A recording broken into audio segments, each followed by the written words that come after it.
That's really nice. अब थोड़ा सा ना हिस्ट्री में चले जाते हैं, like let's talk about Mahabharata, let's talk about Ramayana, क्योंकि हमने जब टॉपिक की शुरुआत की स्टार्टिंग में ही हमने महाभारत और रामायण के बारे में बात की थी, ठीक है। महाभारत में हम देखें तो तीन घर दिखाए गए थे, ठीक है।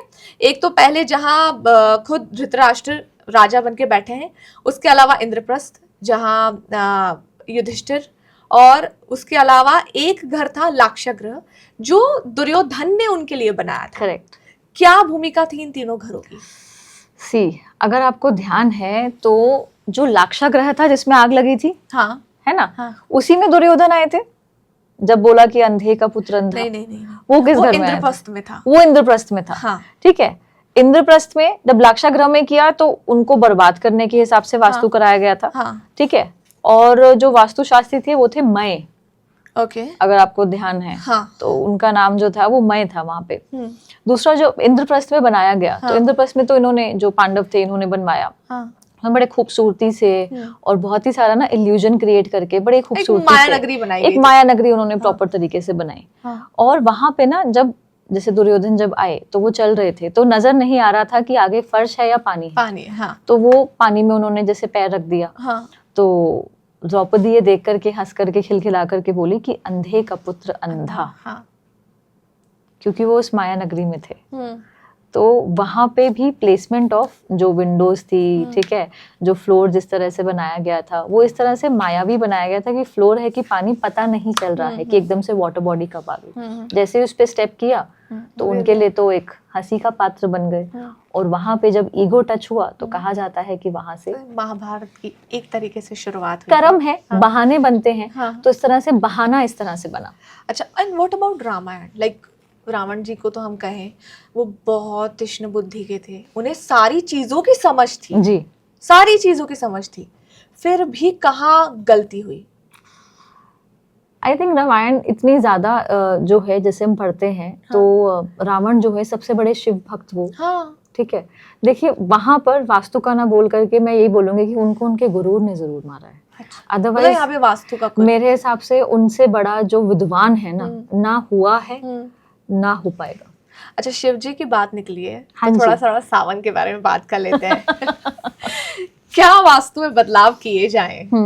क्या ऐसे बदलाव किए जाएं जिससे शिव जी हमारे ऊपर प्रसन्न हो? चलिए शिव जी की बात करते हो। हाँ। एक तो आपने छुआ है इस टॉपिक को, तो मैं बता दूं कि शिव जी मेरे मन को बहुत भाते हैं, मेरे इष्ट शिव जी जो हैं। ओके। तो शिव जी का जो स्थान है, हाँ। वो है आपका नॉर्थ ईस्ट। okay. जो शिव जो है, हाँ। उनका स्थान है नॉर्थ ईस्ट। हाँ। तो आपने क्या करना है, अपने घर के नॉर्थ ईस्ट को सबसे पहले बिल्कुल क्लियर करके ऐसे मंदिर की तरह जैसे होता है ना कि साफ सुथरा बिल्कुल सजा देना है, हाँ। ठीक है। दूसरा, आपने वहां पे जल संबंधित कोई भी क्लीन जल संबंधित जो है चीजें लेकर के आनी है, तो ये काम आप कर सकते हैं।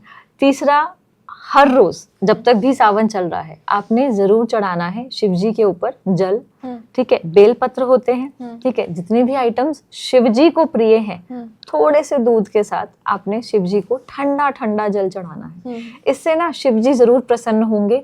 साथ साथ एक राहु से जो लोग बहुत डरते हैं ना, तो आप शिव जी को जब प्रसन्न करते हो ना तो आपका राहु बड़े अच्छे से कंट्रोल में आता है। ओवर थिंकिंग, ओवर एनालाइजिंग, वो चीजें बहुत ही ज्यादा कंट्रोल में आती हैं। और अगला और सबसे इम्पोर्टेंट, अपने घर के नॉर्थ ईस्ट में बैठ करके ईस्ट की तरफ फेसिंग करके यहाँ थर्ड आई पर ध्यान देते हुए आप चाहे ओम नमः शिवाय का मंत्र जाप कीजिए, चाहे आप सिर्फ बैठ करके अब केवल आप सोचिए, तो आपको इससे भी बहुत अच्छे इम्पैक्ट देखने को मिलेंगे। भगवान शिव की बात निकली है तो बाकी मंदिरों की भी बात कर लेते हैं। साउथ में काफी ज्यादा मंदिर हैं, स्पेशली अगर तिरुपति बालाजी मंदिर की हम बात करें, दुनिया का सबसे रिचेस्ट मंदिर हम उनको कह सकते हैं, या फिर दुनिया का सबसे रिचेस्ट मंदिरों में से एक, जो भी। क्या रीजन है? वेल, अगर हम तिरुपति की बात करते हैं तो तिरुपति सबसे पहले कहाँ है? इंडिया के साउथ में, हाँ। फिर आंध्र प्रदेश के भी साउथ में है तिरुमला। फिर before you reach the temple, ठीक है, अगर आप देखते हैं जीएमसी टोल प्लाजा गेट से जब एंटर करते हैं, हाँ। तो उसकी जो सड़क है ना वो नॉर्थ ईस्ट की तरफ डाउन जा रही है, जो तिरुपति बालाजी मंदिर का जो नॉर्थ ईस्ट इस तरफ पड़ रहा है, हाँ। उस तरफ डाउन जा रही है। Now as per the principles of vastu, north east जब भी डाउन होगा ऐसी जगह खूब सारा नाम, खूब सारा फेम कमाएगी, दैट्स वन। जैसे हम एंटर करते हैं तो हम देखते हैं साउथ वेस्ट वाली सारी साइड पे, साउथ वेस्ट साइड पहाड़ देखते हैं, ऊंचे ऊंचे पहाड़। तो वो नेचुरली ही उसकी जो प्लेसमेंट है वो ऐसी है कि वो उस मंदिर के साउथ वेस्ट को भारी करती है, जिसकी वजह से मेजर जनरेशनली ये मंदिर स्टेबिलिटी कमाए हुआ है, अपना स्थान कमाया हुआ है। फिर मंदिर के 4 प्रवेश द्वार, north, exact east, exact south, exact west. North, वहां पे खूब सारे भक्त आते हैं नॉर्थ की वजह से, नॉर्थ की एंट्रेंस भी कुछ ऐसी है, ठीक है। लोगों का जुड़ाव, जो भक्ति, जो आध्यात्म से जुड़े हुए हैं, वो भी नॉर्थ की एंट्रेंस बहुत देती है। End of course Tirupati Balaji खुद स्वयं वहां पे उनकी मूर्ति। ईस्ट की एंट्रेंस उनको गवर्नमेंट से जुड़ाव देती है। तो आपको पता है कि जो स्टेट गवर्नमेंट है किस तरह से जुड़ी हुई है ट्रस्ट के माध्यम से, बड़े बड़े पॉलिटिशियन्स, बड़े बड़े एक्टर्स से जुड़ाव देती है। साउथ की एंट्रेंस भी बड़े बड़े इंडस्ट्रियलिस्ट से जो है जुड़ाव देती है। यहाँ तक कि एक मेरे स्टूडेंट के कोई नोन 1.5 टन सोना शेयर में दे करके गए। शेयर, डोनेशन नहीं, शेयर। जैसे बिजनेस में अपन बना सकते हैं, जो टेम्पल्स और एनजीओज होते हैं उसको हम अपना पार्टनर बना सकते हैं। शेयर में देके गए 1.5 टन सोना।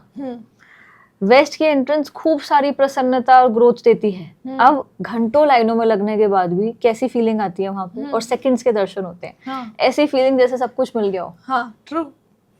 और वेस्ट जो कि प्रॉफिटेबिलिटी, इच्छा पूर्ति का स्थान है, जो तिरुपति बालाजी की जो मूर्ति है, जो गोपुरम बना हुआ है गोल्डन कलर, कलर भी गोल्डन, और कहाँ स्थित है, वेस्ट में। जैसे आप मांगते हो तो वो इच्छा पूर्ति के लिए फेमस है कि जो हम मांगते हैं वो पूरा हो जाता है। नॉर्थ ईस्ट में क्या है, वहां पे एक पानी का कुंड बना हुआ है जहाँ पे लोग बाल दे करके आते हैं।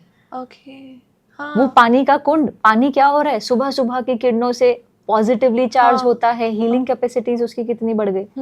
दिस इज वास्तु, कि वो इंडिया के किस जोन में है, अपने शहर के साउथ जोन की तरफ हुआ।